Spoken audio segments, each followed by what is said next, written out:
സംഘകാലഘട്ടത്തിലെ കേരളത്തെക്കുറിച്ചിട്ടാണ് ഞാൻ പറയുന്നത്. ആയി രാജാക്കന്മാർ ആരാണ് എന്ന് ജസ്റ്റ് ഒരു ഇൻട്രൊഡക്ഷനായിട്ട് പറയുന്നുണ്ട്. അതുപോലെ തന്നെ ഏഴിമലയെക്കുറിച്ചിട്ടും ജസ്റ്റ് ഒന്ന് പറയുന്നുണ്ട്, വിശദമായിട്ട് പറയുന്നില്ല. ചേരന്മാരെ കുറിച്ച് വളരെ വിശദമായിട്ട് തന്നെ ഇതിൽ പറയുന്നുണ്ട്.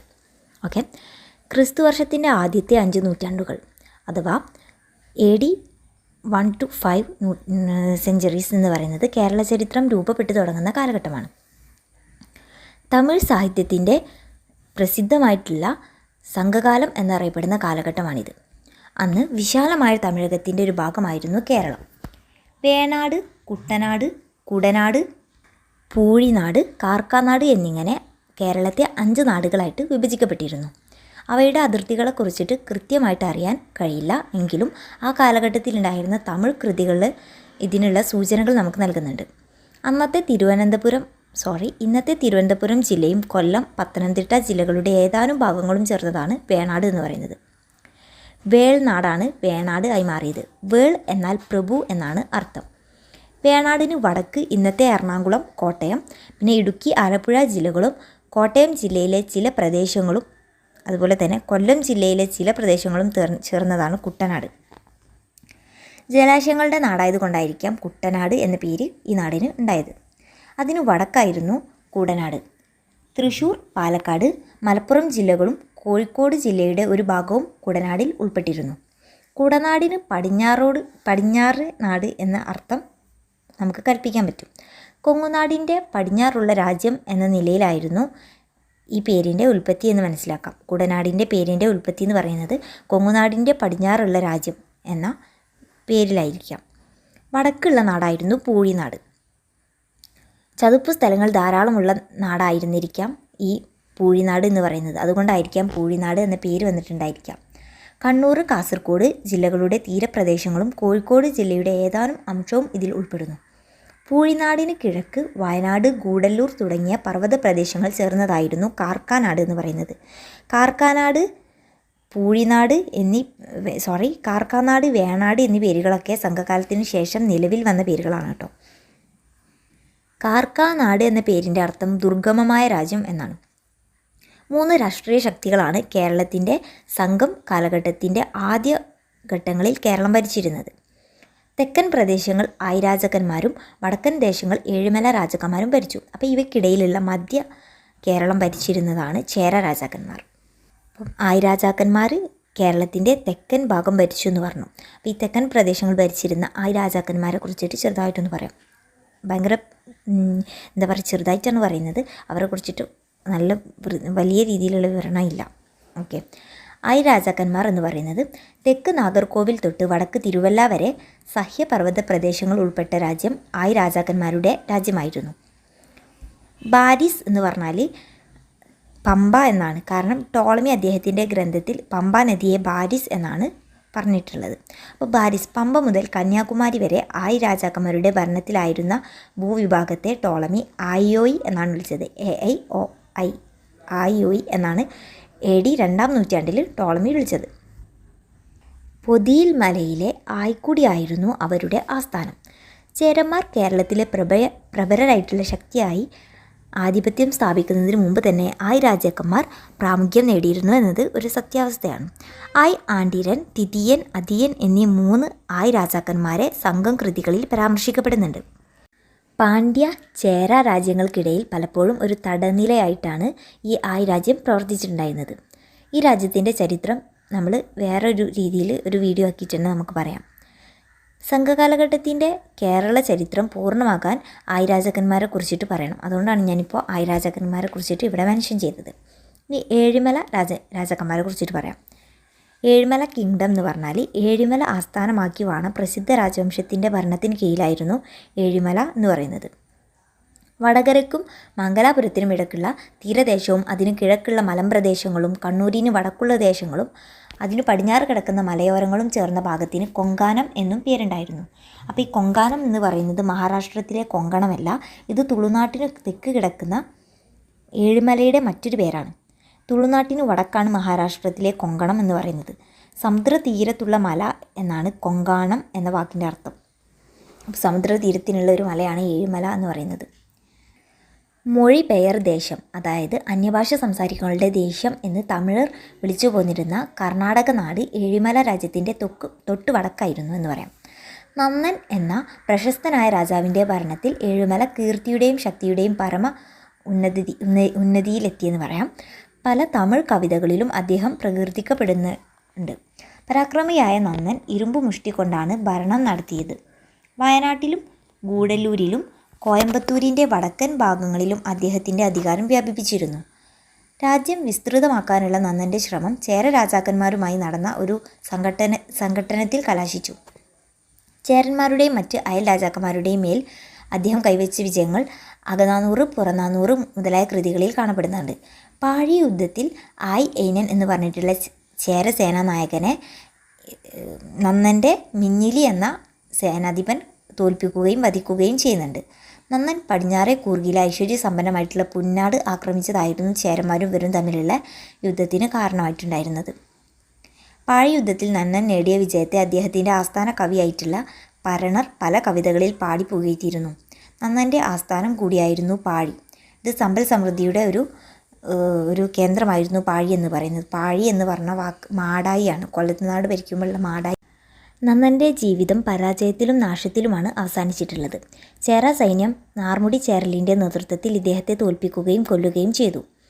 തുടർന്ന് പൂഴിനാട് പൂർണ്ണമായും ചേര സാമ്രാജ്യത്തിൻ്റെ അധീനത്തിലാവുകയാണ് ചെയ്തത്. എങ്കിലും ഭരണം നടത്തിയിരുന്നത് നന്നൻ്റെ പിൻഗാമികളായിരുന്നു. നന്നൻ്റെ മരണത്തിനു ശേഷമുള്ള ഏഴിമല രാജ്യത്തിൻ്റെ ചരിത്രത്തെക്കുറിച്ചിട്ട് വ്യക്തമായിട്ടുള്ള അറിവുകളൊന്നും നമുക്ക് ലഭിക്കുന്നില്ല. അകനാനൂറിൽ പരാമർശിക്കപ്പെടുന്ന നന്നൻ ഉദിയൻ നന്നൻ്റെ മകനായിരിക്കാമെന്നാണ് കരുതപ്പെടുന്നത്. ഏഴിമലയുടെ രാഷ്ട്രീയമായ നേട്ടങ്ങൾക്ക് പുറമെ പരണർ, അഴിഷി തുടങ്ങിയ സംഘകാല കവികളുടെ ജന്മദേശം എന്ന പദവിയും ഏഴിമലക്ക് ലഭിച്ചിട്ടുണ്ട്. തമിഴിലെ സമകാലീന കവികളിൽ അധികം പേരും പ്രോത്സാഹനം നേടി നന്നനെ ആശ്രയിച്ചിരുന്നു എന്ന് പറയുന്നുണ്ട്. പുറം നാനൂറിൽ പറയുന്നുണ്ട്, നന്നൻ വടക്കേ മലബാറിലെ രാജാവായിരുന്നുവെന്നും തുളുനാട്ടിലെ രാജാവായിരുന്നില്ല എന്നും നമുക്ക് മനസ്സിലാക്കേണ്ട ഒരു കാര്യമാണ്. പക്ഷേ സമകാലീന തമിഴിലെ സമകാലിക കവികളിൽ പലരും പ്രോത്സാഹനം തേടിയിട്ട് നന്നനെ സമീപിച്ചിരുന്നു എന്ന് പറയുന്നുണ്ട് കേട്ടോ. അപ്പോൾ അദ്ദേഹം ഇതൊക്കെ പ്രോത്സാഹിപ്പിച്ചിരുന്ന ഒരു വ്യക്തിയാണ് നമുക്ക് മനസ്സിലാക്കാം. ചേരന്മാർ ക്രിസ്തു വർഷത്തിൻ്റെ ആദ്യ ശതകങ്ങളിൽ തന്നെ, അഥവാ ഫസ്റ്റ് നൂറ്റാണ്ടുകളിൽ തന്നെ ചേരന്മാർ കേരളത്തിലെ പ്രബല ശക്തി എന്ന നിലയിൽ പ്രതിഷ്ഠ നേടിയിരുന്നു. വഞ്ചി, തുണ്ടി, കാരൂർ എന്നീ പ്രദേശങ്ങളിൽ ആദിവാസമുറപ്പിച്ചിരുന്ന 3 സ്വതന്ത്ര ശാഖകൾ ചേര രാജവംശത്തിനുണ്ടായിരുന്നതായിട്ട് അഭിപ്രായപ്പെടുന്ന ഹിസ്റ്റോറിയൻസ് ഉണ്ട്. രാഷ്ട്രീയ ആധിപത്യത്തിൻ്റെ വ്യാപ്തി വർദ്ധിച്ചതോടുകൂടി ചേര രാജവംശത്തിലെ അംഗങ്ങൾ വിപുലമായ സാമ്രാജ്യത്തിൻ്റെ വിവിധ ഭാഗങ്ങൾ ആവാസ കേന്ദ്രങ്ങളാക്കിയിരുന്നു. കൂറ്റുവാഴ്ചയായിരുന്നു അവരുടേതെന്ന് പറയാം. അതനുസരിച്ച് രാജകുടുംബത്തിലെ ഏറ്റവും മൂത്തയാളായിരിക്കും നാടുവാഴിയായിട്ട് മാറുന്നത്. അദ്ദേഹം വഞ്ചിയിലോ തൊണ്ടിയിലോ കരൂറിലോ എവിടെ താമസിച്ചാലും മൂത്ത വ്യക്തി തന്നെ ആയിരുന്നു രാജാവായിട്ട് നാടുവാഴിയായിട്ട് മാറുന്നത്. ചേര രാജാക്കന്മാർ പാണ്ഡ്യരെയും ചോളരെയും പോലെ തന്നെ മക്കത്തായമായിരുന്നു പിന്തുടർന്നിരുന്നത്.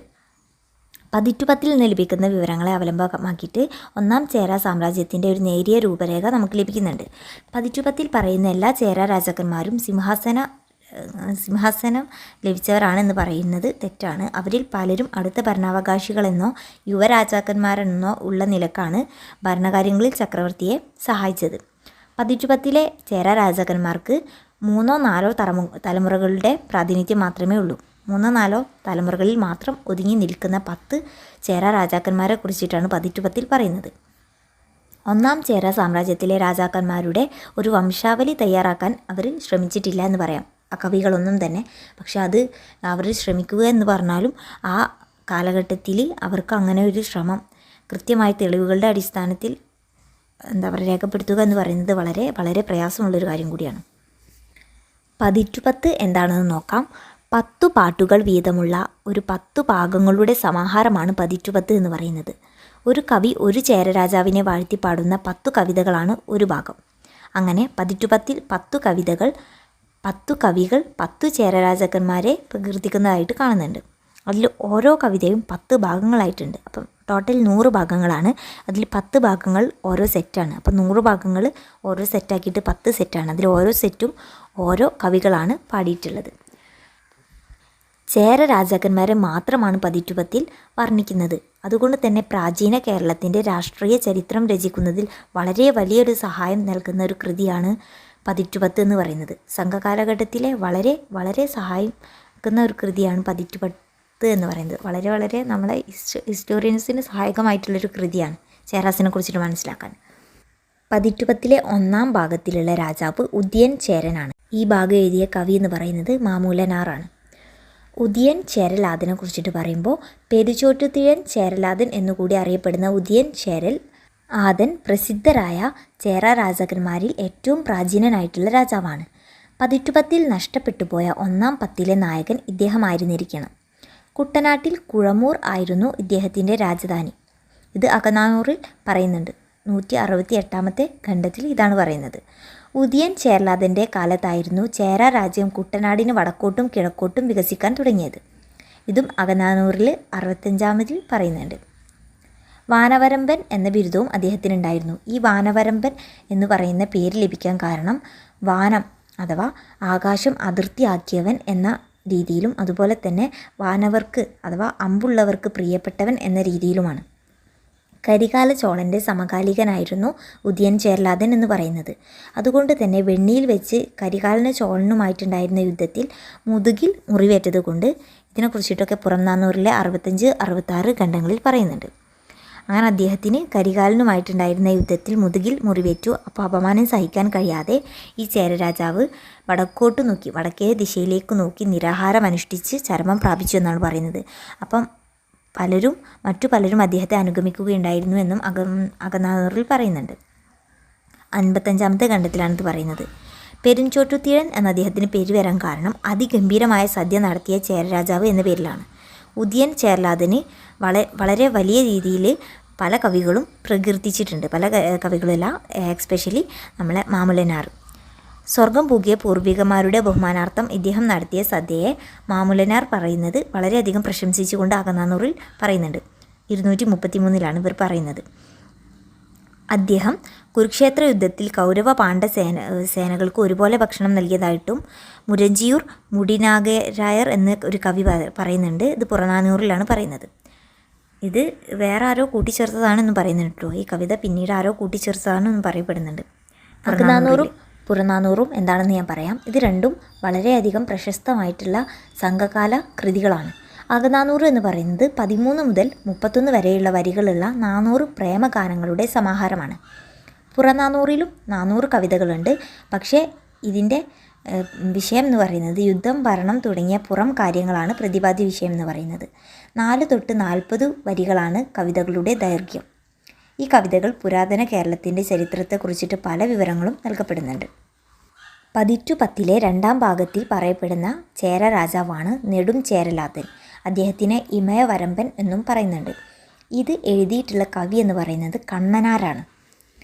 ഉദയൻ ചേരലാതന് ശേഷം ഭരണാധികാരമേറ്റത് അദ്ദേഹത്തിൻ്റെ മകനായിട്ടുള്ള നെടും ചേരലാതനായിരുന്നു. ദേവന്മാർക്കു പ്രിയപ്പെട്ടവനെന്നും ഹിമാലയം രാജ്യത്തിൻ്റെ അതിരാക്കിയവനെന്നും വ്യാഖ്യാനിക്കപ്പെടുന്ന ഇമയവരമ്പൻ എന്ന ബിരുദം അദ്ദേഹത്തിന് ലഭിച്ചിരുന്നു.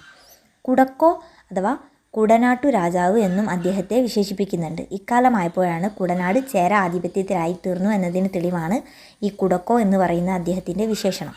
പതിറ്റുപത്തിലെ 2-ാം പത്തിലെ നായകനാണ് നെടും ചേരൽ. കണ്ണനാരുടെ കവിതയാണ് ഈ 2-ാം പത്ത് എന്ന് പറയുന്നത്.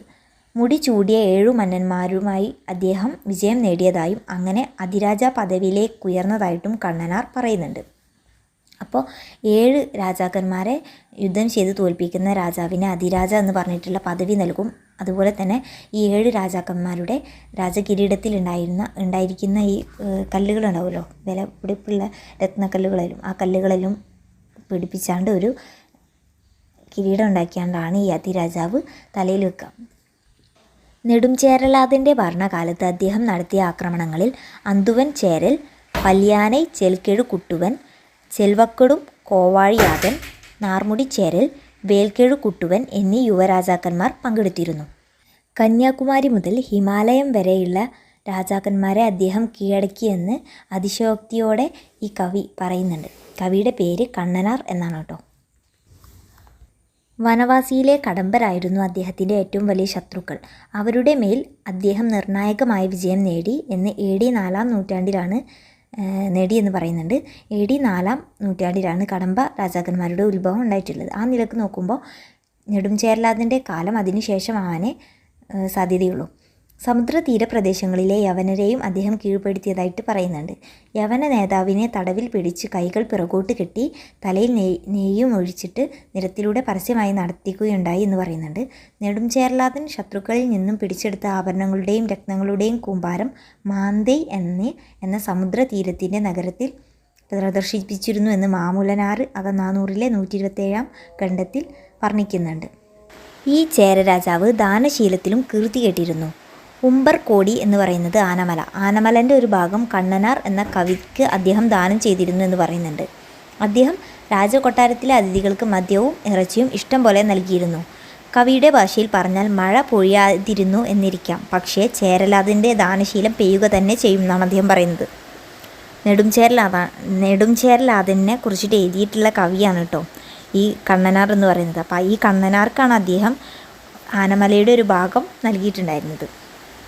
അങ്ങനെ നെടുംചേരലാതൻ്റെ ഭരണം 58 വർഷ കാലഘട്ടത്തിൽ നീണ്ടുനിന്നു. ദക്ഷിണേന്ത്യയിലെ മറ്റെല്ലാ രാജാക്കന്മാരെയും പോലെ തന്നെ നെടുംചേരലാതനും ഭരണവർഷം കണക്കാക്കിയിരുന്നത് യുവരാജാവായി തീർന്നത് മുതൽക്കാണ്. ചോളരാജാവുമായിട്ടുള്ള യുദ്ധത്തിലാണ് അദ്ദേഹം മരിച്ചിട്ടുള്ളത്. അത് പുറനാനൂറിൻ്റെ 62-63 കവിതകളിൽ പറയുന്നുണ്ട്. അദ്ദേഹത്തിൻ്റെ വാളേറ്റ് ചോള രാജാവും മരിച്ചു വീണതായിട്ട് പറയുന്നുണ്ട്. ഇനി അടുത്ത രാജാവല്ല 25 വർഷക്കാലം യുവരാജാവായിട്ട് വാണിരുന്ന പല്യാനൈ ചെൽക്കെഴു കുട്ടുവനെ കുറിച്ചിട്ടാണ് 3-ാം ഭാഗത്തിൽ പറയുന്നത്. 10-ൻ്റെ 3-ാം ഭാഗത്തിൽ പല്യാനൈ ചെൽക്കെഴു കുട്ടുവൻ എന്ന് പറഞ്ഞിട്ടുള്ള ചേര രാജാവിനെ കുറിച്ചിട്ടാണ് പറയുന്നത്. ഇതിൽ എല്ലാവരും രാജാക്കന്മാരല്ല എന്ന് ഞാൻ ഓൾറെഡി പറഞ്ഞിട്ടുണ്ട്. രാജാവല്ല, യുവരാജാവായിട്ട് 25 വർഷം ചെയ്തിട്ടുണ്ട്. അതുപോലെ തന്നെ അദ്ദേഹം വളരെ വലിയ രീതിയിലുള്ള സൈനിക സഹായങ്ങളും നൽകിയിട്ടുണ്ടായിരുന്നു. സൈനിക തലവനായിട്ട് ഒരുപാട് യുദ്ധങ്ങളിൽ ഇവരെല്ലാം പ്രവർത്തിച്ചിട്ടുണ്ട്. ഈ യുവരാജാക്കന്മാരെല്ലാം വലിയ രീതിയിൽ തന്നെ രാജാക്കന്മാരെ ഭരണത്തിൽ സഹായിച്ചിരുന്നു. കൂടുതലും സൈനിക കാര്യങ്ങളിലാണ് കേട്ടോ. പല്യാനൈ ചെൽക്കെഴു കുട്ടുവനെ എഴുതിയിട്ടുള്ള കവിയാണ് പാലൈ ഗൗതമനാർ. പാലൈ ഗൗതമനാറാണ് പല്യാനൈ ചെൽക്കെഴു കുട്ടുവനെ കുറിച്ചിട്ട് എഴുതിയിട്ടുള്ളത്. ഉദിയൻചേരലിൻ്റെ മകനും നെടുംചേരലിൻ്റെ അനുജനുമായിരുന്നു പല്യാനൈ ചെൽക്കെഴു കുട്ടുവൻ. 10 3-ാം ഖണ്ഡത്തിൽ പ്രകീർത്തിക്കപ്പെടുന്ന കവി എന്ന് പറയുന്നത് യുവരാജാവ് എന്ന് പറയുന്നത് ഇദ്ദേഹമാണ്. പാലൈ ഗൗതമനാരാണ് കവി. പല്യാനൈ മഹാരാജാവായി പട്ടം കെട്ടിയിട്ടില്ല. 25 വർഷം യുവരാജാവായിട്ട് വാണതേ ഉണ്ടായിരുന്നുള്ളൂ. അദ്ദേഹം ഉത്തര കേരള ആക്രമണത്തിൽ നെടുംചേരലിനെ സഹായിക്കുകയുണ്ടായിരുന്നു. വടക്കേ മലബാർ, അതായത് പൂഴിനാടിൻ്റെ ഒരു ഭാഗമെങ്കിലും ഈ കാലഘട്ടത്തിൽ ചേരരാജാക്കന്മാരുടെ അധീനത്തിലായിരുന്നു എന്ന് ഇദ്ദേഹത്തിൻ്റെ പൂഴിയർക്കോൻ കോൻ എന്നുള്ള വാക്കുകളൊക്കെ ആ കാലഘട്ടത്തിൽ രാജാവ് എന്ന അർത്ഥത്തിലാണ് വിളിച്ചിരുന്നത്. അപ്പോൾ പൂഴിയർക്കോൻ എന്ന് പറഞ്ഞാൽ പൂഴിനാട്ടിൻ്റെ രാജാവ് എന്ന സ്ഥാനപ്പേരാണ്. അപ്പോൾ ഇത് അദ്ദേഹത്തിന് ലഭിച്ചിരുന്നു. പല്യാനൈ ചെൽക്കെഴു കുട്ടുവന് പൂഴിനാടിൻ്റെ രാജാവ് അഥവാ പൂഴിയർക്കോൻ എന്ന് പറഞ്ഞിട്ടുള്ള സ്ഥാനപ്പേര് നൽകിയിരുന്നു. ഇതിൽ നിന്നും പൂഴിനാട് ഈ കാലഘട്ടത്തിൽ ഇദ്ദേഹത്തിൻ്റെ ആക്രമണത്തിലൂടെ തന്നെ ഇവർക്ക് ചേര കിങ്ഡത്തിൻ്റെ ഭാഗമായി മാറിയിരുന്നു എന്ന് നമുക്ക് മനസ്സിലാക്കാം. കൊങ്ങുനാട് എന്ന് പറയുന്നത് സേലം, കോയമ്പത്തൂർ പ്രദേശങ്ങളാണ്. അപ്പോൾ കൊങ്ങുനാട് ആക്രമിച്ച് ചേര സൈന്യത്തെ ഇദ്ദേഹമാണ് നയിച്ചിരുന്നത്. ആണ്ടിരൻ്റെ കൊങ്ങുനാട് ആക്രമണം അത് പുറനാനൂറിലെ 130-ാം ഖണ്ഡത്തിൽ പറയുന്നുണ്ട്. പല്യാനയുടെ ആക്രമണത്തിന് മുമ്പായിരുന്നു ഈ ആക്രമണം ഉണ്ടായിരുന്നത്. അപ്പം ആണ്ടിരൻ എന്ന് പറയുന്നത് ആയോയ്, നമ്മളെ തെക്കൻ പ്രദേശങ്ങൾ, കേരളത്തിൻ്റെ തെക്കൻ പ്രദേശങ്ങൾ ഭരിച്ചിരുന്ന ആയോയ് എന്ന് ടോളമി വിശേഷിപ്പിച്ച കിങ്ഡം ഭരിച്ചിരുന്ന രാജാവായിരുന്നു. വളരെ പ്രധാനപ്പെട്ട രാജാവാണ് ആണ്ടിരൻ. പിന്നീടുള്ള 2 പേരാണ് തിതിയൻ, അതിയൻ. ഇവരെ കുറിച്ചിട്ടൊക്കെ സംഘം കൃതികളിൽ നിന്നും നമുക്ക് തെളിവുകൾ ലഭിക്കുന്നുണ്ട്, വിവരങ്ങൾ വളരെയധികം ലഭിക്കുന്നുണ്ട്. പെരിയാറിൻ്റെ തീരത്തുള്ള വഞ്ചിയായിരുന്നു ഇദ്ദേഹത്തിൻ്റെ ആസ്ഥാനമെന്ന് കവിതകളിൽ ഊഹിക്കാം. അപ്പോൾ പല്യാനൈ ചെൽക്കെഴു കുട്ടുവൻ്റെ ആസ്ഥാനം എന്ന് പറയുന്നത് വഞ്ചിയായിരുന്നു, പെരിയാർ തീരത്തുള്ള. ഇദ്ദേഹം രാജാവായിട്ടില്ല, യുവരാജാവായിട്ട് 25 വർഷം പ്രവർത്തിക്കുകയാണ് ചെയ്തതെന്ന് ഞാൻ ഓൾറെഡി പറഞ്ഞിട്ടുണ്ട് കേട്ടോ. അവസാന കാലത്ത് യുദ്ധങ്ങളിൽ നിന്നെല്ലാം വിരമിച്ചിട്ടൊരു വിദഗ്ധ ജീവിതമാണ് ഇദ്ദേഹം നയിച്ചിരുന്നത്. പല്യാനൈ കവികൾക്കും പണ്ഡിതന്മാർക്കും വിലപ്പെട്ട സമ്മാനങ്ങൾ നൽകിയിരുന്നതായിരുന്നു. അതുപോലെ തന്നെ അദ്ദേഹം വേദവിധി പ്രകാരം യാഗം ചെയ്യുന്നതിന് ബ്രാഹ്മണരെ വളരെയധികം സഹായിച്ചിരുന്നു എന്നും പറയപ്പെടുന്നുണ്ട്. അദ്ദേഹത്തിൻ്റെ സഹായത്താൽ ഗൗതമനാർ എന്ന് പറയുന്നത് പാലൈ ഗൗതമനാറാണ്. അദ്ദേഹമാണ് ഇദ്ദേഹത്തിൻ്റെ ആസ്ഥാന കവി മീൻസ് ഇദ്ദേഹത്തിനെ കുറിച്ചിട്ട് 10 എഴുതിയിട്ടുള്ള കവി ഗൗതമനാറാണ് കേട്ടോ. അദ്ദേഹത്തിന് 10 യാഗം ചെയ്യാൻ ഇദ്ദേഹത്തിൻ്റെ സഹായത്തോടെ കഴിഞ്ഞു എന്നും പറയപ്പെടുന്നുണ്ട്. ഇനി 4-ാമത്തെ ചേര രാജാവാണ് നാർമുടി ചേരൽ. 4-ാം ഭാഗത്തിൽ 10-ൻ്റെ 4-ാം ഭാഗത്തിൽ പറയുന്ന ചേര രാജാവാണ് നാർമുടി ചേരൽ. ഈ ഭാഗം എഴുതിയിട്ടുള്ള കവി എന്ന് പറയുന്നത് കാപ്പിയാറ്റു കാപ്പിയനാറാണ്. കാപ്പിയാറ്റു കാപ്പിയനാർ എഴുതിയിട്ടുള്ള 4-ാം ഭാഗം, പതിറ്റുപത്തിൻ്റെ 4-ാം ഭാഗത്തിൽ എഴുതിയിട്ടുള്ള ഏത് രാജാവിനെ കുറിച്ചിട്ടാണെന്ന് ചോദിച്ചാൽ നാർമുടി ചേരലിനെ കുറിച്ചിട്ടാണ്. അദ്ദേഹത്തിൻ്റെ ഫുൾ പേരെന്ന് പറയുന്നത് കളംകായ് കണ്ണി നാർമുടി ചേരൽ എന്നാണ്. നെടുംചേരലാതിൻ്റെ മകനാണ് കളംകായ് കണ്ണി നാർമുടി ചേരൽ. കാപ്പിയാറ്റു കാപ്പിയനാർ പതിറ്റുപത്തിൻ്റെ 4-ാം പത്തിൽ ഇദ്ദേഹത്തെയാണ് വാഴ്ത്തുന്നത്. യുവരാജാവായിട്ട് അഭിഷേകം കഴിച്ചപ്പോൾ പനനാരു കൊണ്ടുള്ള കിരീടവും രത്നങ്ങൾക്കു പകരം കളംകായ്കളും അണിഞ്ഞതുകൊണ്ടാണ് നാർമുടി ചേരലിന് കളംകായ് കണ്ണി നാർമുടി ചേരൽ എന്ന പേര് ലഭിക്കുന്നത്. രാജ്യങ്ങൾ ആക്രമിച്ചു കീഴ്പ്പെടുത്തിയെങ്കിലും പല്യാനയെ പോയ അദ്ദേഹം രാജ്യഭാരം ഏറ്റിരുന്നില്ല. 25 വർഷം തന്നെയാണ് ഇദ്ദേഹവും യുവരാജാവായിട്ട് വാണിരുന്നത്. അച്ഛൻ ജീവിച്ചിരിക്കെ തന്നെ ഇദ്ദേഹം മരണപ്പെടുകയാണ് ചെയ്തിട്ടുണ്ടായിരുന്നത്. ഒട്ടേറെ യുദ്ധങ്ങളിൽ വിജയം വരിച്ചെങ്കിലും പരാജിതരായ ശത്രുക്കളോട് വളരെ നല്ല രീതിയിലാണ് ഇദ്ദേഹം പെരുമാറിയിരുന്നത് എന്നത് ഇദ്ദേഹത്തിൻ്റെ വളരെയധികം പറയപ്പെടുന്ന ഒരു നല്ലൊരു സ്വഭാവ ഗുണമായിരുന്നു.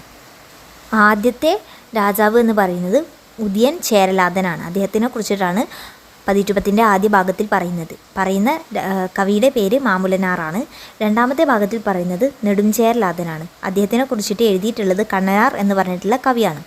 ഉദിയൻ ചേരലാതൻ്റെ മകനാണ് നെടുംചേരലാതൻ. അദ്ദേഹത്തിന് ശേഷം വന്നിട്ടുള്ളത് പല്യാനൈ ചെൽക്കിഴു കുട്ടുവൻ. 3-ാം ഭാഗത്തിൽ പല്യാനൈ ചെൽക്കിഴു കുട്ടുവനെ കുറിച്ചിട്ട് പാലൈ ഗൗതമനാർ എന്ന് പറഞ്ഞിട്ടുള്ള കവിയാണ് കവിത രചിച്ചിട്ടുള്ളത്. അപ്പം ഉദിയൻ ചേരലിൻ്റെ മകനാണ് നെടുംചേരലിൻ്റെ അനുജനുമാണ് പല്യാനൈ ചെൽക്കിഴു കുട്ടുവൻ എന്ന് പറയുന്നത്. നാർമുടി ചേരൽ എന്ന് പറയുന്നത് നെടുംചേരലാതിൻ്റെ മകനാണ്.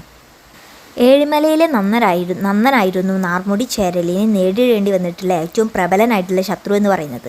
നന്നൻ്റെ പുന്നാടാക്രമണം നാർമുടി ചേരലിനെ പ്രകോപിതനാക്കുകയും ചേര സൈന്യത്തെ എയ്നൻ്റെ നേതൃത്വത്തിൽ നന്നൻ്റെ നേർക്ക് അയക്കുകയും ചെയ്തു. അങ്ങനെ ഞാൻ പറഞ്ഞു, നന്നൻ്റെ ഏഴിമലയെക്കുറിച്ചിട്ട് പറഞ്ഞപ്പം നന്നൻ്റെ സേനാ നായകനായിട്ടുള്ള മിഞ്ഞിലി ഈ എയ്നനെ വധിക്കുകയാണ് ചെയ്യുന്നത്. ആയ് എയ്നൻ എന്നാണ് അദ്ദേഹത്തിൻ്റെ മുഴുവൻ പേര്. ആയ് എയ്നനെ വധിക്കുകയാണ് ചെയ്തിട്ടുണ്ടായിരുന്നത്. അപ്പോൾ ഇത് വളരെയധികം നാർമുടി ചേരലിനെ വിഷമിപ്പിക്കുകയും പ്രകോപിതനാക്കുകയും ചെയ്തു.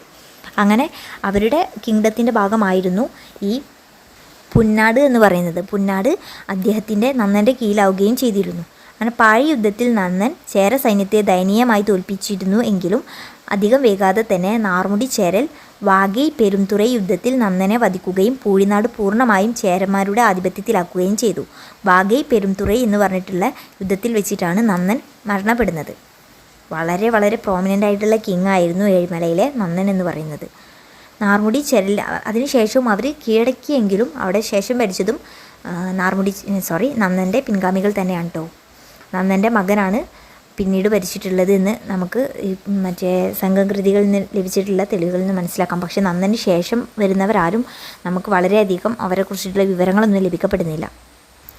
നാർമുടി ചേരൽ ജനങ്ങളുടെ എല്ലാവിധ സുഖ സൗകര്യങ്ങളിലും സജീവമായിട്ട് ശ്രദ്ധിച്ചിരുന്ന ഒരു യുവരാജാവായിരുന്നു.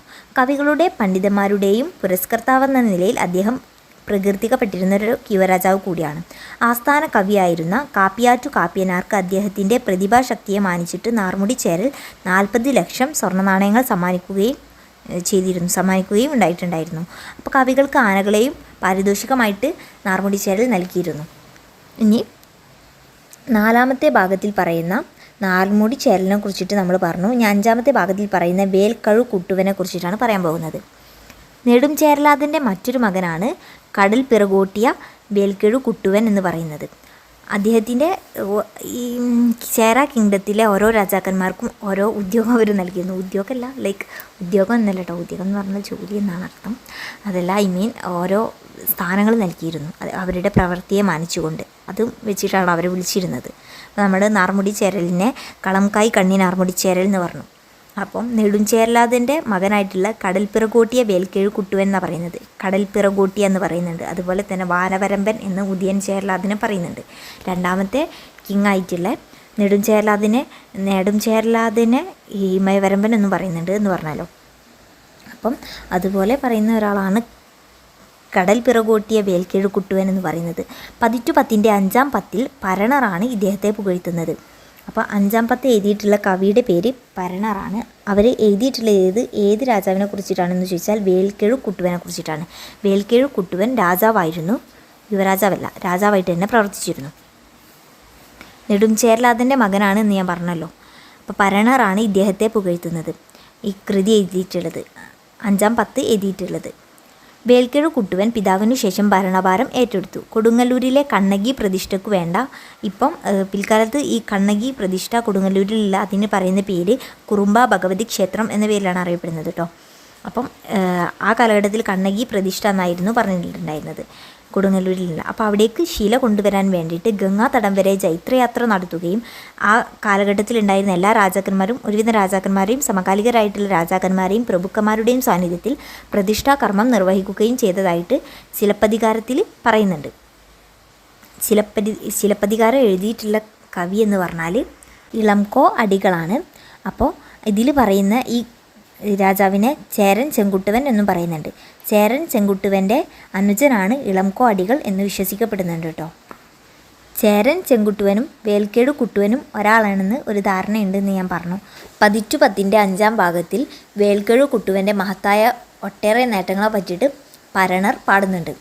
മോക്കൂർ മന്നനെയും കൊങ്ങരെയും ഇദ്ദേഹം തോൽപ്പിച്ചതായിട്ട് പരണർ പാടുന്നുണ്ട്. കടൽ പിറകോട്ടിയ എന്ന ബിരുദം സ്വീകരിച്ചതിൽ നിന്ന് അദ്ദേഹം സമുദ്രയുദ്ധത്തിൽ കാര്യമായൊരു വിജയം നേടിയിരുന്നതായിട്ട് കണക്കാക്കാം. വേൽക്കേഴു കുട്ടുവൻ്റെ തൻ്റെ സുശക്തമായ വേലുകൊണ്ട് തന്നെ കടലിനെ പിറകോട്ട് പായിച്ചു എന്നാണ് പരണർ വർണ്ണിച്ചിരിക്കുന്നത്. രാജാവ് നടത്തിയ സമുദ്ര ഉത്സവത്തെയോ അതുപോലെ തന്നെ കടൽക്ഷോഭത്തിൽ ആ കാലഘട്ടത്തിൽ വെള്ളം വലിഞ്ഞ് തീരത്തുണ്ടായ മാറ്റത്തെയോ ആയിരിക്കാം കവി വർണ്ണിച്ച് ഈ വരികളിലൂടെ പറഞ്ഞിട്ടുണ്ടായിരിക്കാം എന്ന് നമുക്ക് കരുതാം. വേൽക്കേഴു കുട്ടുവനും ചേരൻ ചെങ്കുട്ടുവനും ഒരാളാണെന്ന ഊഹം ശരിയാണെങ്കിൽ ഇദ്ദേഹം കവികളെയും കലാകാരന്മാരെയും പരമാവധി പ്രോത്സാഹിപ്പിച്ചിരുന്നു എന്ന് നമുക്ക് മനസ്സിലാക്കാം. അതുപോലെ തന്നെ ഇദ്ദേഹത്തിൻ്റെ കാലത്ത് സമുദ്ര വാണിജ്യവും വ്യവസായവും വമ്പിച്ച വികാസം പ്രാപിച്ചിരുന്നതായിട്ടും നമുക്ക് കണക്കാക്കാം. പെരുംചേരൽ, ഇരുമ്പൊറൈ, ഇളം ചേരൽ, ആടുകോട്, പാട്ടുചേരലാതൻ എന്നീ യുവരാജാക്കന്മാർ ഇദ്ദേഹത്തിൻ്റെ കാലഘട്ടത്തിലുണ്ടായിരുന്ന ആക്രമണത്തിൽ സഹായിച്ചിരുന്നു. 10-10 6-ാം ഭാഗത്തിൽ പറയപ്പെടുന്ന രാജാവ് എന്ന് പറയുന്നത് യുവരാജാവാണ് ആടുകോട് പാട്ടുചേരലാതൻ. കവി നച്ചള്ളയാർ എന്ന് പറഞ്ഞിട്ടുള്ള കവിയാണ് ഈ 6-ാം ഭാഗത്തിൽ ഈ രാജാവിനെ പ്രകീർത്തിക്കുന്നത്. ആടുകോട് പാട്ടുചേരലാതനെ കുറിച്ചിട്ട് 10-10 6-ാം ഖണ്ഡത്തിലാണ് പ്രകീർത്തിക്കുന്നത് എന്ന് ഞാൻ പറഞ്ഞു. അദ്ദേഹം നെടുംചേരലാതൻ്റെ മകനാണ്. 38 വർഷം യുവരാജാവായിട്ട് ഇദ്ദേഹം അഭിഷിക്തനായി വർക്ക് ചെയ്തിരുന്നു. അദ്ദേഹം രാജാവായിട്ടുണ്ടായിരുന്നില്ല, 38 വർഷം യുവരാജാവായിട്ടുണ്ടായിരുന്നു. അദ്ദേഹത്തിൻ്റെ ദാനശീലവും പരാക്രമവും 10-10 പ്രത്യേകം വാഴ്ത്തപ്പെടുന്നുണ്ട്.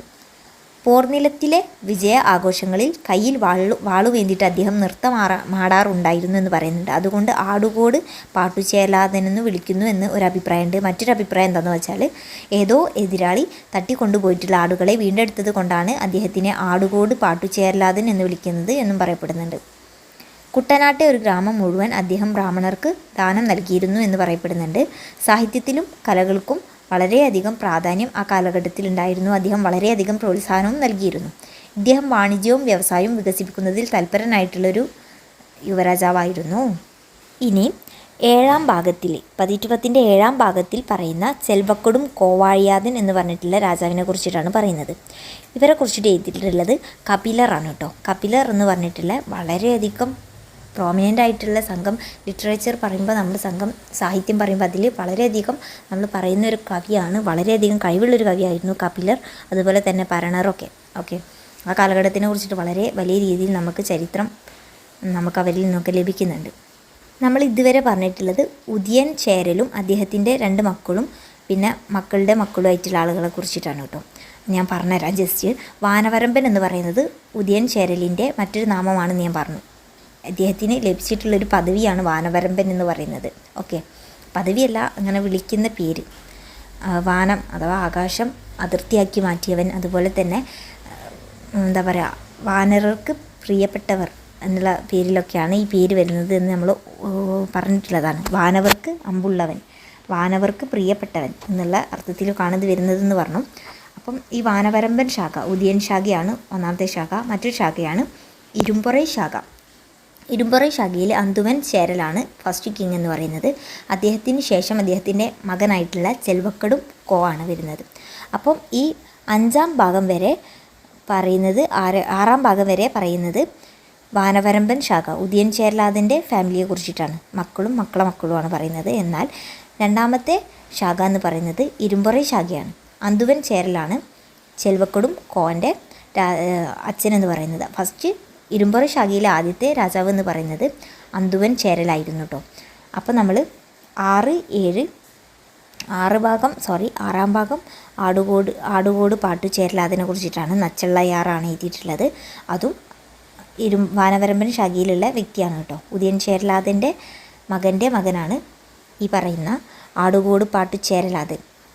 അദ്ദേഹം നെടുംചേരലാതൻ്റെ മകനാണ്. ഓക്കെ, നമ്മൾ ഇനി ഇരുമ്പുറ ശാഖയെക്കുറിച്ചിട്ടാണ് പറയുന്നത്. പതിറ്റുപത്തിലെ 7ാം ഭാഗം ചെൽവക്കടും കോവാഴിയാതിനെ കുറിച്ചിട്ടാണ്. അദ്ദേഹം ഇരുമ്പുറ ശാഖയിലുള്ള കിങ് ആണ് കേട്ടോ. അപ്പോൾ 2 ശാഖകളാണെന്ന് ഞാൻ പറഞ്ഞു, വാനവരമ്പൻ ശാഖ, ഇരുമ്പുറ ശാഖ. വാനവരമ്പൻ ശാഖയെ ഉദയൻ ചേരൽ ശാഖ അല്ലെങ്കിൽ അന്തുവൻ ചേരൽ ശാഖ എന്നിങ്ങനെ 2ആയിട്ട് പറയാം. ഓക്കെ, അപ്പം വാനവരമ്പൻ ശാഖയിൽ ആദ്യത്തെ രാജാവ് എന്ന് പറയുന്നത് ഉദയൻ ചേരലാണ്. ഇതിൽ രാജാവ് എന്ന് പറയുക പതിറ്റുപത്തിൽ എഴുതിയിട്ടുള്ള രാജാക്കന്മാരാണ് കേട്ടോ. അപ്പോൾ എല്ലാവരും രാജാവായിട്ട് പ്രവർത്തിച്ചിട്ടില്ല, എല്ലാവരും രാജാവായിട്ടില്ല. ഇതിൽ 3 പേരാണ് രാജാവായത്. ബാക്കി 2 പേര് 3 പേര് രാജാവും 2 പേര് 3 പേര് രാജാവും 3 പേര് യുവരാജാക്കന്മാരും ആയിരുന്നു കേട്ടോ. 2 പേരല്ല, 3 പേര് രാജാക്കന്മാരും 3 പേര് യുവരാജാക്കന്മാരുമായിരുന്നു. രാജാവായിരുന്നവർ ഉദയൻ ചേരലാതനും പിന്നെ നെടുംചേരലാതനും പിന്നെ വേൽക്കെഴു കുട്ടുവനുമാണ്. രാജാക്കന്മാർ എന്ന് പറയുന്നത് ഉദയൻ ചേരലും പിന്നെ നെടുംചേരലാതനും പിന്നെ വേൽക്കെഴു കുട്ടുവനുമാണ്. പല്യാനെ ചെൽക്കെഴു കുട്ടുവനും നാർമുടി ചേരലും ആടുകോട് പാട്ടുചേരലാതിനെയെല്ലാം യുവരാജാക്കന്മാരായിട്ടായിരുന്നു ജീവിച്ചിരുന്നത്. വളരെയധികം സൈനിക അഭ്യാസമുള്ളവരും അതുപോലെ സൈനിക തലവന്മാരായിട്ട് പല യുദ്ധങ്ങളിലും നേതൃത്വം കൊടുത്തവരുമായിരുന്നു ഇവരെല്ലാട്ടോ. പിന്നെ ഇതാണ് വാനവരമ്പൻ ശാഖ എന്ന് പറയുന്നത്. 6 രാജാക്കന്മാരാണ് ഇതിലുണ്ടായിരുന്നത്. ഫസ്റ്റ് ഉദയൻ ചേരലാതൻ, അദ്ദേഹത്തിനെ വാനവരമ്പൻ എന്ന് വിളിക്കുന്നുണ്ട്. രണ്ടാമത്തത് നെടുംചേരലാതൻ, അദ്ദേഹത്തിനെ ഇമയവരമ്പൻ എന്ന് വിളിക്കുന്നുണ്ട്. മൂന്നാമത്തത് പല്യാനെ ചെൽക്കെഴു കുട്ടുവൻ, അദ്ദേഹത്തിനെ പൂഴിയർക്കോൻ എന്ന് വിളിക്കുന്നുണ്ട്. 4ാമത്തെ രാജാവല്ല, യുവരാജാവായിരുന്നു നാർമുടി ചേരൽ. 4ാം ഭാഗത്തിൽ പറയുന്നത് നാർമുടി ചേരലിനെ കുറിച്ചിട്ടാണ്. നാർമുടി ചേരലിനെ കളംകായ് കണ്ണി നാർമുടി ചേരൽ എന്നും വിശേഷിപ്പിക്കുന്നുണ്ട്. നാർമുടി ചേരലാണ് ഏഴിമലയിലെ നന്ദനെ വധിക്കുന്നത് ഇദ്ദേഹമാണ് കേട്ടോ. ഇനി ആ യുദ്ധത്തിൻ്റെ പേര് എന്താണെന്ന് ചോദിച്ചാൽ ഞാൻ പറഞ്ഞിട്ടുണ്ടായിരുന്നു, വാഗി പെരുംതുറൈ എന്ന് പറഞ്ഞിട്ടുള്ള യുദ്ധത്തിൽ വെച്ചിട്ടാണ് നാർമുടി ചേരൽ ഏഴിമലയിലെ നന്ദനെ വധിക്കപ്പെടുന്നത്. അതിനുശേഷം വന്നിട്ടുള്ള രാജാവാണ് വേൽക്കെഴു കുട്ടുവൻ രാജാവാണ് കേട്ടോ. ഇനി അടുത്തതായിട്ട് വരുന്നത് ആടുകോട് പാട്ടുചേരലാതനാണ്. ആടുകോട് പാട്ടുചേരലാതൻ 38 വർഷം യുവരാജാവായിരുന്നു എന്ന് പറയുന്നുണ്ട്. ഇനി നമ്മൾ പറയാൻ പോകുന്നത് ഇരുമ്പുറ ശാഖയാണ്. അപ്പോൾ ഫസ്റ്റ് പറയുന്ന 6 പേരെന്ന് പറയുന്നത് നമ്മുടെ വാനവരമ്പൻ ശാഖയാണ്, ഉദയൻ ചേരലിൻ്റെ ശാഖയാണ്. അടുത്തത് ഇരുമ്പുറ ശാഖയാണ്, അന്തുവൻ ചേരലിൻ്റെ ശാഖയാണ്. അപ്പോൾ അന്തുവൻ ചേരലിനെ കുറിച്ചിട്ട് പറഞ്ഞിട്ടില്ല പതിറ്റുപത്തിൽ. അദ്ദേഹത്തിൻ്റെ മകനായിട്ടുള്ള ചെൽവക്കടും കോവാഴിയാതിനെ കുറിച്ചിട്ടാണ് പറഞ്ഞിട്ടുള്ളത്. സംഘകാല കവികളിൽ അഗ്രകേസരനായിട്ടുള്ള കപിലർ പതിറ്റുപത്തിൻ്റെ 7ാം ഭാഗത്തിലാണ് ചെൽവക്കടും കോവാഴിയാതിനെ കുറിച്ചിട്ട് പാടുന്നത്. തൊണ്ടിയായിരുന്നു അദ്ദേഹത്തിൻ്റെ ആസ്ഥാനം എന്ന് പറയുന്നുണ്ട്. ചെൽവക്കടും കോവാഴിയാതൻ 25 വർഷം നാടുവാണിരുന്നു എന്ന് പറയുന്നുണ്ട്. അന്തുവൻ ചേരലിൻ്റെ മകനായ ഇദ്ദേഹം നെടുംചേരലാതൻ്റെ ഭാര്യയുടെ അനുജത്തിയെ വിവാഹം കഴിച്ചു എന്ന് പറയുന്നുണ്ട്. അപ്പം ചോളരുടെയും പാണ്ഡ്യരുടെയും സംയുക്ത സൈന്യങ്ങളെ ഇദ്ദേഹം പരാജയപ്പെടുത്തിയിരുന്നു എന്നതാണ് ഇദ്ദേഹത്തിൻ്റെ ഏറ്റവും വലിയ പ്രശസ്തി എന്ന് പറയുന്നത്. അപ്പം നമുക്ക് ഈ 2 ശാഖകളും തമ്മിൽ എന്തോ ഒരു റിലേഷൻഷിപ്പ് ഉണ്ട് എന്ന് നമുക്ക് മനസ്സിലാക്കാം. കാരണം നെടുംചേരലാതൻ്റെ ഭാര്യയുടെ അനിയത്തിയായിരുന്നു ചെൽവക്കടും വിവാഹം കഴിച്ചിട്ടുള്ളത് എന്ന് നമ്മൾ പറഞ്ഞു. അപ്പം പിന്നെ ചെൽവക്കടും രാജ്യത്തിൻ്റെ നാനാഭാഗത്തും പുതിയ ഗ്രാമങ്ങൾ സ്ഥാപിക്കുകയും യാഗങ്ങൾ നടത്തുകയും ചെയ്തിരുന്നു. കവികളോട് വളരെയധികം നല്ല രീതിയിൽ പെരുമാറുകയും ചെയ്തിരുന്ന ഒരു രാജാവായിരുന്നു ചെൽവക്കടും കോവാഴിയാതൻ. 1,00,000 സ്വർണ്ണ നാണയവും ഒരു കുന്നിൽ നിന്ന് നോക്കിയാൽ കാണുന്ന അത്രയും ദൂരത്തുള്ള ഒരു ഭൂമിയുമാണ് കപിലർക്ക് അദ്ദേഹം സമ്മാനിച്ചിരുന്നത്. അടുത്ത കാലത്ത് പുകയൂർ നിന്ന് കിട്ടിയ അരനാട്ടാർ മലൈ ശാസനത്തിൽ പറയുന്ന ആദൻ ചേരൽ ഇരുമ്പുറ ഇദ്ദേഹമായിരിക്കാം എന്നാണ് കരുതപ്പെടുന്നത്. ആദൻ ചേരൽ ഇരുമ്പുറ എന്ന് പറയുന്ന വ്യക്തി ചെൽവക്കടും കോവാഴിയാതനാണ് എന്ന് പറയപ്പെടുന്നുണ്ട് കേട്ടോ. ഇരുമ്പുറ ശാഖയിലെ അടുത്തതായിട്ട് പതിറ്റുപത്തിൽ കാണുന്ന രാജാവാണ് പെരുംചേരൽ ഇരുമ്പുറ. പതിറ്റുപത്തിൻ്റെ 8ാം പത്തിൽ അരിശിൽ കിഴാർ പെരുംചേരൽ ഇരുമ്പുറയെ കുറിച്ചിട്ടാണ് പറയുന്നത്. ചെൽവക്കടും കോവിൻ്റെ മകനാണ് അദ്ദേഹം. തകടൂർ എറിന്ത പെരുംചേരൽ എന്ന് കവിതകളിൽ ഇദ്ദേഹത്തെ പരാമർശിക്കാനുണ്ട്. അതിന് അദ്ദേഹം എഴിനിയുടെ സുപ്രസിദ്ധമായ തകടൂർ നഗരം നശിപ്പിച്ചു എന്നാണ് മനസ്സിലാക്കാൻ പറ്റുന്നത്. ചോള പാണ്ഡ്യ രാജകുമാരുടേതെന്ന പോലെ തന്നെ തകടൂർ അരജനെയും ഇദ്ദേഹം ചോള പാണ്ഡ്യ രാജാക്കന്മാരെ തോൽപ്പിച്ചതുപോലെ തന്നെ തകടൂർ അരജനെയും ഇദ്ദേഹം തോൽപ്പിച്ചിരുന്നു. പൂഴിനാടിൻ്റെയും കൊല്ലിമല എന്ന് പറയുന്നത് സേലം ജില്ലയിലാണ് കേട്ടോ. കൊല്ലിമല, പൂഴിനാട് എന്നിവയുടെയും മാത്രമല്ല പൂഹാറിൻ്റെയും അതിനായകനായിട്ട് കവിതകളിൽ പെരുംചേരൽ ഇരുമ്പുറയെ പ്രകീർത്തിക്കപ്പെടുന്നുണ്ട്.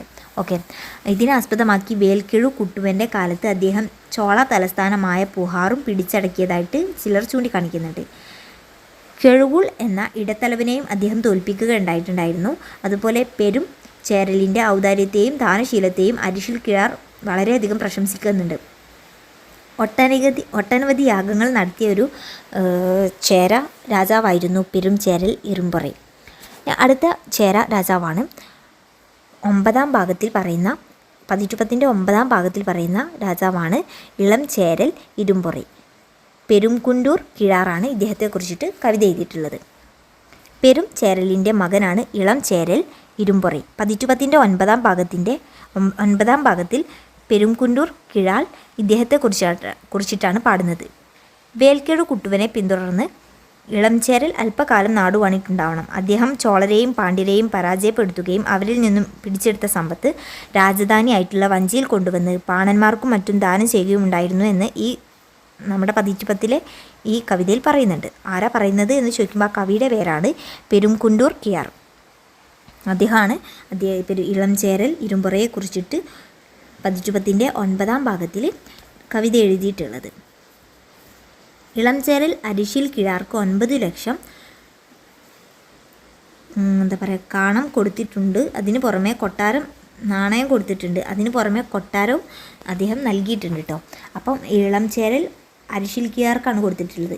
പെരുംചേരലിനെ കുറിച്ചിട്ടാണ് ഇളംചേരലിൻ്റെ അച്ഛനെ കുറിച്ചിട്ടാണ് അരിശിൽ കിഴാർ 8-ാം ഭാഗത്തിൽ പറയുന്നുണ്ട്. 9-ന്റെ 8-ാം ഭാഗത്തിൽ കവിത എഴുതിയിട്ടുള്ളത്. അപ്പം മകനായിട്ടുള്ള ഇളംചേരൽ അച്ഛനെ കുറിച്ചിട്ട് എഴുതിയ അരിശിൽ കിഴാർക്ക് 9 ലക്ഷം നാണയം കൊടുക്കുന്നുണ്ട്. അതിന് പുറമെ ഒരു കൊട്ടാരം അരിശിൽ കിഴാർക്ക് അദ്ദേഹം നിർമ്മിച്ച് സമ്മാനിക്കുകയും ചെയ്തിരുന്നു എന്ന് പറയുന്നുണ്ട് കേട്ടോ. അപ്പം നമ്മൾ വാനവരമ്പൻ ശാഖയും ഇരുമ്പുറൈ ശാഖയും കുറിച്ചിട്ട് പറഞ്ഞു. വാനവരമ്പൻ ശാഖയിൽ ഉദിയൻ ചേരൽ അദ്ദേഹത്തിൻ്റെ മകനായിട്ടുള്ള നെടുംചേരലാതൻ, അതുപോലെ തന്നെ ഉദിയൻ ചേരലിൻ്റെ മറ്റൊരു മകനായിട്ടുള്ള പല്യാനൈ ചെൽക്കിഴു കുട്ടുവൻ, നെടുംചേരലാതിൻ്റെ അനിയനും കൂടിയാണ് കേട്ടോ പല്യാനൈ ചെൽക്കിഴു കുട്ടുവൻ. പിന്നെ നെടുംചേരലാതിൻ്റെ മകനായിട്ടുള്ള നാർമുടി ചേരൽ, നെടുംചേരലാതിൻ്റെ മറ്റൊരു മകനായിട്ടുള്ള വേൽക്കിഴു കുട്ടുവൻ, അദ്ദേഹത്തിൻ്റെ തന്നെ മറ്റൊരു മകനായിട്ടുള്ള ആടുകോട് പാട്ടുചേരലാതൻ. പിന്നീട് ഇരുമ്പുറൈ ശാഖയെക്കുറിച്ചിട്ടാണ് പറയുന്നത്. ഇരുമ്പുറൈ ശാഖയിലെ ആദ്യത്തെ രാജാവാണ് അന്തുവൻ ചേരൽ. അദ്ദേഹത്തെക്കുറിച്ചിട്ട് 10-ൽ പറയുന്നില്ല. പിന്നീട് ചെൽവക്കടും കോയെക്കുറിച്ചിട്ടാണ് 7-ാമത്തെ ഭാഗത്തിൽ പറയുന്നത്. 10-ന്റെ 8-ാമത്തെ ഭാഗത്തിൽ പറയുന്നത് പെരും ചേരലിനെ കുറിച്ചിട്ടാണ്. 9-ാം ഭാഗത്തിൽ പറയുന്നത് ഇളം ചേരൽ ഇരുമ്പുറയെക്കുറിച്ചിട്ടാണ്. അപ്പം 10-ാം ഭാഗത്തിൽ പറഞ്ഞിട്ടുള്ളത് ആരെ കുറിച്ചിട്ടാണെന്ന് ചോദിക്കുകയാണെങ്കിൽ യാനൈക്കായ് ചെയ്മാന്തരൻ ചേരൽ ഇരുമ്പുറൈ എന്ന് പറഞ്ഞിട്ടുള്ള ഒരു ഇരുമ്പുറൈ രാജാവിനെ കുറിച്ചിട്ട് തന്നെയാണ് 10-ാം ഭാഗത്തിൽ പറയുന്നത് കേട്ടോ.